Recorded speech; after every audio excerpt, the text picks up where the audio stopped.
little update on my Ford Ranger. This is something you guys, see in the background of a lot of videos. This has been a really good vehicle. It's got 313,000 miles on it. I drive this thing. I don't put a ton of miles on either of my cars because I just switch out between them. This one I use to haul things. It's just perfect for me. It's got the 2.3 Lima in it, which I love. And it's got the 7-foot bed. It's a 5-speed M5OD. Great transmission. It's an awesome vehicle. It's so cheap, so cheap to own it and work on it.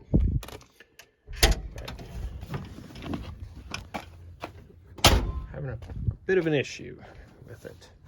And that issue would be oil burning. Not just a little oil burning, like the Corolla. Extreme oil burning, like a quart every 50 miles. I've went to, a thicker oil, 10W30 now. It calls for 5W30. I'm probably going to switch to 10W40 in Lucas. But it just smokes and smokes and smokes. So I don't know, the course of action I'm going to take here. I'm going to check the valve stem seals to start. I think that would be the first step. Needs a new valve cover gasket anyway. So I'll probably just order those and be ready to change them. It's like $6 for all of them. So if it doesn't need them, I burn $6, whatever. But yeah, I'll probably check those first. And if those are toast, then I'll fix them and live happily ever after. But if those are fine and the rings are the problem, then we'll be getting a new engine. And I'll definitely make a video on either of these repairs, but just figured I'd do an update. This thing's just been a great vehicle, so it deserves a new engine. You're probably thinking, no, it doesn't.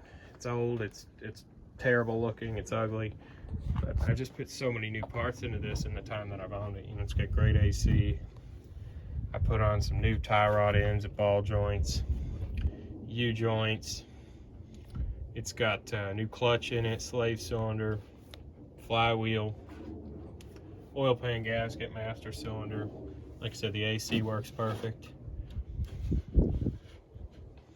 There's no real reason for me to get rid of this. New engine, I've been pricing them about $200 to $300.